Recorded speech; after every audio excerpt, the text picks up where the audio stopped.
और अब online gaming कानून से जुड़ी हुई एक बड़ी खबर सामने आ रही है। ऑनलाइन गेमिंग कानून पर कर्नाटक हाई कोर्ट में सुनवाई जारी है। कर्नाटक हाई कोर्ट ने केंद्र सरकार से जवाब मांगा है।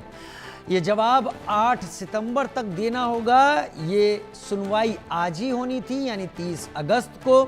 A23 नाम की gaming company Karnataka high court गई थी और अब केंद्र सरकार से जवाब इस पर मांग लिया गया है। ऑनलाइन गेमिंग कानून को लेकर A23 कंपनी पहुंची है।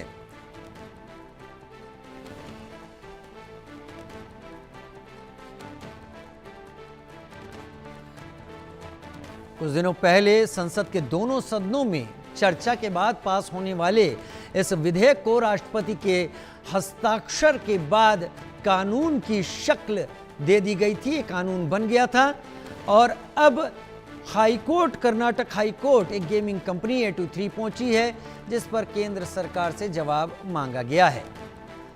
मेरे साथ हमारे वरिष्ठ सहयोगी स्पोर्ट्स एडिटर मनोज जोशी जी इस वक्त जुड़े हैं। मनोज जी, जरा विस्तार से जानकारी दीजिए। ये तो हम सबको पता था कि आज कोर्ट में सुनवाई होनी है। देखिए, जहाँ तक कोर्ट की सुनवाई का सवाल है कि आज जो है A23, जैसा कि आपने बताया, एक ऑनलाइन बेटिंग कंपनी है। ऑनलाइन बेटिंग नहीं, ऑनलाइन गेमिंग कंपनी है और इनकी जो सिस्टर कंसर्न है, यानी इनकी जो पेरेंट एक कंपनी है हेड डिजिटल वर्क्स, उसकी तरफ से ये याचिका रखी गई थी और उस पर संज्ञान लिया कोर्ट ने और उनके सामने कई अहम बातों को बताया गया। हम इस बारे में विस्तार से चर्चा तो खैर इनका अपने एक्सपर्ट से करेंगे, लेकिन उससे पहले मैं ये बता दूं आपको कि इस अधिनियम से लाखों लोगों की नौकरियां जाने का हवाला दिया गया और अधिनियम बनाने से पहले एक हफ्ते का समय क्यों नहीं दिया गया और उनके मूलभूत अधिकारों का उल्लंघन किया गया, ये सारी बातें उभर कर सामने आई हैं। मैं समझता हूं कि जो तारीख दी गई है ये बड़ा पॉजिटिव साइन है ऑनलाइन गेमिंग कंपनियों के लिए, प्लेटफॉर्म्स के लिए, फैंटेसी स्पोर्ट्स के लिए, कि अब सरकार से भी जवाब मांगा जा रहा है और उनको 8 तारीख तक अपना जवाब देना होगा। सरकार को 8 तारीख तक अपना जवाब देना होगा। बहुत जल्दी हमारे लीगल करस्पॉन्डेंट संभव शर्मा भी हमारे साथ जुड़ेंगे इस मुद्दे पर ज्यादा जानकारी के साथ। तब तक मनोज जी, मैं आपसे सवाल ले लेता हूं, कितना बड़ा असर पड़ता दिखेगा अब जब कोर्ट ने सरकार से भी जवाब मांगा है? जी हाँ, बिल्कुल, कोर्ट से बढ़कर कोई नहीं है, क्योंकि मामला जब दो जनों से जुड़ा हो, बेशक वो सरकार से जुड़ा हुआ ही मामला क्यों ना हो, आपको अपना पक्ष रखना है। और क्योंकि यहाँ पर रोजगार से जुड़ा हुआ मामला है और तमाम ऐसी चीज़ें जो कि आम आदमी को प्रभावित करती हैं, उससे जुड़ा हुआ ये मामला है, तो ऐसी स्थिति में मैं समझता हूँ कि यहाँ सरकार को अब अपना पक्ष रखना होगा, तभी स्थिति क्लियर होगी। और खबरें तो यहाँ तक है कि कर्नाटक हाई कोर्ट में अब आने वाले समय में कुछ और कंपनियां भी जाने की तैयारी कर रही हैं और उसके लिए उनके बीच में एक मंत्रणा भी हुई है, एक मीटिंग भी हुई है और उसका लबो-लुआब जो है, जो कुछ होगा वो सामने आ जाएगा। और ऑनलाइन गेमिंग का मामला, क्योंकि मुद्दा ये भी है कि ये राज्य का मामला है, क्योंकि लॉटरी हो, एंटरटेनमेंट हो या इस तरह से जुड़े हुए जितने भी मामले हैं या बैटिंग हो, ये सब चीजें राज्य के अंतर्गत आती हैं और इसको चुनौती दी जा रही है इस बात को लेकर कि ये केंद्र सरकार के अधिकार में नहीं आती। यही तमिलनाडु सरकार कह रही है, यही कर्नाटक सरकार कह रही है और यही गेमिंग कंपनियां कह रही हैं। इसका लबो-लुआब क्या होगा वो अब पता चलेगा। आपने बहुत बढ़िया पॉइंट यहां पर सामने रखा, क्योंकि सदन में जब चर्चा हुई थी तो विपक्ष इस पर कह रहा था कि ये एक तरफा चर्चा करके केंद्र ने पास कर लिया है, लेकिन अब आप कह रहे हैं कि राज्य का अधिकार है, तो राज्यों की तरफ से अब इससे चैलेंज हो रहा है, तो उसके भी समीकरण अब हमारे दर्शक समझेंगे। लेकिन संभव मेरे साथ जुड़ गए। संभव, जरा विस्तार से बताएं आज कर्नाटक हाई कोर्ट ने जो कुछ भी कहा है इस बारे में। जी बिल्कुल, देखिए एक इंटरेस्टिंग सुनवाई हुई। हालांकि सुनवाई बहुत देर नहीं चली, लगभग 35-40 मिनट की ये सुनवाई, कर्नाटक हाईकोर्ट में सुनवाई। और देखिए एक बात हमें समझनी होगी, जिस तरह से अभी डिस्कशन चल रहा था कि जो फेडरल स्ट्रक्चर है भारत का और उसमें जो स्टेट गवर्नमेंट है उसके पास अपनी अधिकार होते हैं। और ये बात पहले भी उठाई जा चुकी है कि स्टेट गवर्नमेंट्स अपने लॉ ला रहे हैं। कई स्टेट गवर्नमेंट्स के अपने ऑनलाइन गेमिंग के लिए लॉ हैं, कानून हैं। और उसके बाद अगर इस तरह से केंद्र केंद्र सरकार लाता है तो उसके जुरिस्डिक्शन पे भी कई बार कई सरकारों ने सवाल उठाए। लेकिन चूंकि केंद्र सरकार कानून लाया, और एक बात और बहुत महत्वपूर्ण है कि पार्लियामेंट सुप्रीम होती है जब लॉ पास करने की बात आती है। लेकिन जब आज सुनवाई शुरू हुई तो सॉलिसिटर जनरल तुषार मेहता जो केंद्र के लिए अपीयर हुए इस पूरे मामले में, और उन्होंने इसी बात को रखा कि अगर ये कानून बन चुका है, दोनों सदनों से पास हो चुका है, राष्ट्रपति की मंजूरी हो रही है, तो ऐसे में इसे रोकना एक तरह से पूरी प्रक्रिया पर सवाल खड़ा करेगा और एक तरह से वो क्वेश्चनेबल होगा, ये उन्होंने सॉलिसिटर जनरल ने कहा। लेकिन दूसरी तरफ सीए सुंदरम जो वरिष्ठ अधिवक्ता हैं सुप्रीम कोर्ट में, और वो वहां कर्नाटक हाई कोर्ट में आर्ग्यू कर रहे थे, उन्होंने ही इस मामले को बुधवार को मेंशन किया था कर्नाटक हाई कोर्ट के सामने। तो जब उन्होंने इस बात को कहा कि हमें कोई ऐसा संतुष्टिजनक जवाब मिले जिससे कि ये हो सके कि जब अगली हियरिंग हो तो केंद्र सरकार के पास कोई रीजनेबल एक उत्तर होना चाहिए कि वो इस गेम को क्यों ला रहे हैं, जब राज्य सरकार स्वयं उसके पास अधिकार है, वो राज्य सरकार ऑनलाइन गेमिंग और बैटिंग के लिए तमाम कानून बना सकती है। तो इस तरह के आर्गुमेंट्स कर्नाटक हाई कोर्ट में हो रहे थे। तब कर्नाटक हाई कोर्ट ने केंद्र से पूछा कि आपके पास क्या इंस्ट्रक्शन है, as an solicitor general Tushar Mehta से पूछा, तो सॉलिसिटर ने कहा कि हमें कुछ समय चाहिए, हम केंद्र से इंस्ट्रक्शन लेते हैं कि आगे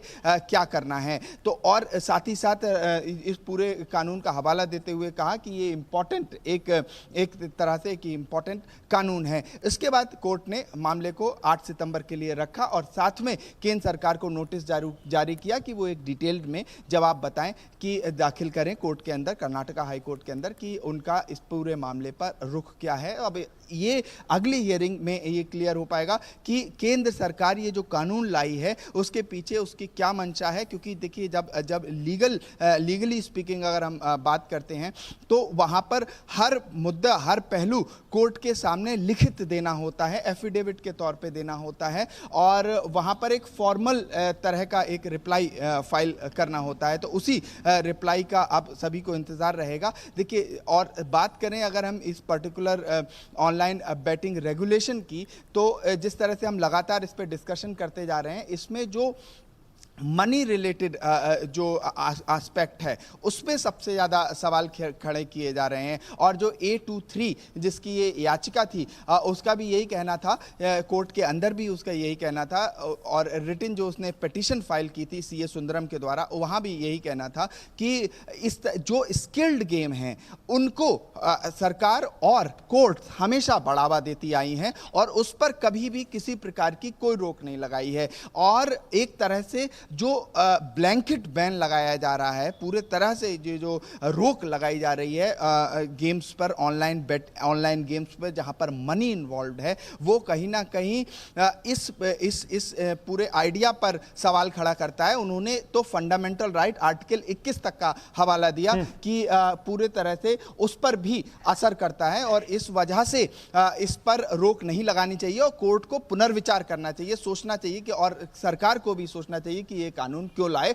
और साथ ही साथ स्टेट गवर्नमेंट्स के पास जब उनके अपने अधिकार हैं तो स्टेट गवर्नमेंट्स अपने अधिकार के अपने अनुसार अपने अपने कानून ला सकती हैं। केंद्र का कानून, सेंटर का कानून क्योंकि पूरे कंट्री में एक तरह से अप्लाई होगा, तो ये सवाल उठाया जा रहा है कि क्या ज़रूरत है जब स्टेट गवर्नमेंट्स अपने अपने कानून ला सकती हैं, जहां पर जिस तरह की, जैसे हम देखते हैं कि एक टेक हब है बेंगलोर, चेन्नई, हैदराबाद, तो अलग अलग राज्य सरकारें अपने अपने कानून ला सकती हैं। तो ये सब तमाम दलीलें कोर्ट में रखी गई। अब चूंकि नोटिस इशू हो चुका है, मामला कोर्ट में है, मामला सब जुडिस है, तो आशंकाएं लगाना, तो कयास लगाना थोड़ा अभी चैलेंजिंग है और इसको अवॉइड करना अभी चाहिए। लेकिन ये ठोस है कि 8 तारीख को केंद्र सरकार कुछ महत्वपूर्ण कर्नाटक हाईकोर्ट में फाइल करेगी और बताएगी कि इस पूरे कानून के पीछे उसकी मंशा क्या है। और एक तरह से ये भी सॉलिसिटर जनरल ने कहा कि ये मामला इसलिए भी महत्वपूर्ण है क्योंकि इंटरनेशनल एंगल है। अब वो उससे क्या कहना चाहते थे, क्योंकि वो डिटेल्ड जब एफिडेविट रिप्लाई फाइल होगा केंद्र सरकार का, तब क्लियर होगा कि इंटरनेशनल से उनका क्या मतलब था, कि किस लिए ये रेगुलेशन और इस तरह का ऑनलाइन बैटिंग रेगुलेशंस जरूरी थे। हालांकि मैं एक लास्ट लाइन में अपना समराइज करता हूं अपनी बात, कि ऐसा नहीं है कि सभी ने इस कानून को चैलेंज किया है, क्योंकि कई ऑनलाइन बैटिंग एप्स हैं और जिन्होंने 22 तारीख की शाम को ही अपने जो मनी जिसमें इन्वॉल्व है गेम्स में, उन्हें शट डाउन कर दिया था। हमारे जो स्पोर्ट्स एडिटर हैं वो इस पे ज़्यादा अच्छे से दर्शकों को बताएंगे। तो उन्होंने कई ऐसी कंपनीज ने 22 तारीख की शाम को ही बंद कर दिया था, लेकिन A23 कोर्ट तक गई और अब चूंकि नोटिस इशू हो चुका है, केंद्र सरकार को अब रिप्लाई फाइल करना है। देखना होगा, महत्वपूर्ण होगा कि अगली सुनवाई में केंद्र क्या कहता है। अच्छा संभव, इससे पहले कि मैं मनोज जी का रुख करूं, मुझे संवैधानिक रूप से कॉन्स्टिट्यूशनली जो आप, क्योंकि सुप्रीम कोर्ट में हैं और बहुत सारे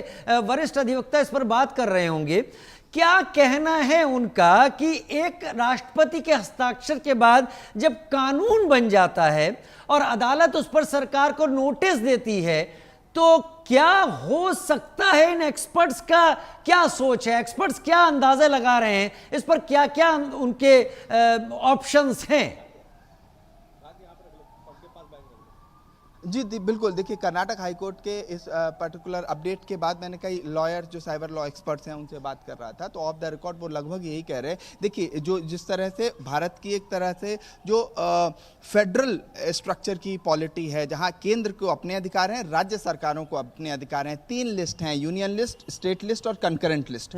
तो जो कानून स्टेट गवर्नमेंट बना सकती है उस पर अगर केंद्र कानून बनाता है, तो देखिए ये मानना होगा कि प्रजातंत्र में, और मानना क्या ये फैक्ट है कि प्रजातंत्र में पार्लियामेंट सुप्रीम है और संसद सुप्रीम है। संसद कोई भी कानून ला सकती है और संसद एक कानून लेके आई है, दोनों सदनों से कानून पास हुआ है, राष्ट्रपति की मंजूरी हुई है। और ये इसलिए महत्वपूर्ण हो जाता है कि एक तरह से जो भारत का रुख है, केंद्र का रुख है, उसमें अगर कोर्ट्स इंटरफेयर करती हैं तो वहाँ पर एक तरह से कई लोग इसे कभी कभी जुडिशल ओवररीच भी कहते हैं। हालांकि अगर कोर्ट अपने विद इन द राइट्स हैं किसी भी कानून को, पार्लियामेंट सुप्रीम है, इसमें कोई शक नहीं कि पार्लियामेंट किसी भी कानून को आर्टिकल 300 किसी भी चीज को चेंज भी कर सकती है संविधान में आर्टिकल 368 के तहत। लेकिन कोर्ट के पास फाइनल अधिकार है, जो बेसिक स्ट्रक्चर है उसको परिवर्तन नहीं किया जा सकता, और बेसिक स्ट्रक्चर डिफाइन करने का अधिकार जो केशवानंद भारती केस है, बहुत महत्वपूर्ण एक लैंडमार्क जजमेंट है, उसके अनुसार कोर्ट ने ठीक है संभव, ठीक है, बने रहिए संभव, आप मेरे साथ बने रहिए। मनोज जी मेरे साथ इस वक्त लगातार जुड़े हुए हैं। मनोज जी, बाकी और कंपनियां कौन कौन सी हैं जिन्होंने अब मन बनाया, हो सकता है कि A23 ने अगर इसके जरिए केंद्र से एक जवाब फाइल करने की एक तय सीमा कोर्ट के जरिए हासिल कर ली है, तो वो भी आगे बढ़ेंगी, या बाकी सब ने इस गेम ऑफ चांस को चैलेंज करने और आगे उम्मीद में कि कुछ हो जाए उसका अंदाजा लगाना शुरू कर दिया? देखिए, माई 11 सर्कल का नाम सबसे आगे आ रहा है, और क्योंकि अगर ड्रीम 11 की बात करें तो उन्होंने अपने पत्ते बिल्कुल खोल दिए हैं और कह दिया है साफ तौर पर कि हमने सरकार के किसी भी फैसले की मुखालफत नहीं करनी है, हम सरकार के फैसले के साथ हैं। और सबसे ज़्यादा जबकि प्रभावित वही हो रहे हैं, क्योंकि एक तरफ तो वो ये कह रहे हैं कि हमारा 95% जो है बिजनेस जो है वो चौपट हो गया है, चौपट होने के, और ऐसी स्थिति में अब वो अगर आप सामने नहीं आ रहे हैं तो ये भी कई तरह के सवाल तो खैर खड़े करता ही है। लेकिन यहाँ पर अभी जैसा संभव जी ने बताया कि राज्य सरकारें, क्योंकि राज्य का मामला है और राज्य 3 सूचियां उन्होंने बताई, यूनियन, स्टेट और कंकरेंट, तो उसमें जो स्टेट में अगर अलग अलग कानून की बात की जाए तो हर स्टेट जो है इसमें पेचीदगी ये भी आएगी सामने कि अपने तरीके से उसकी व्याख्या करेगा।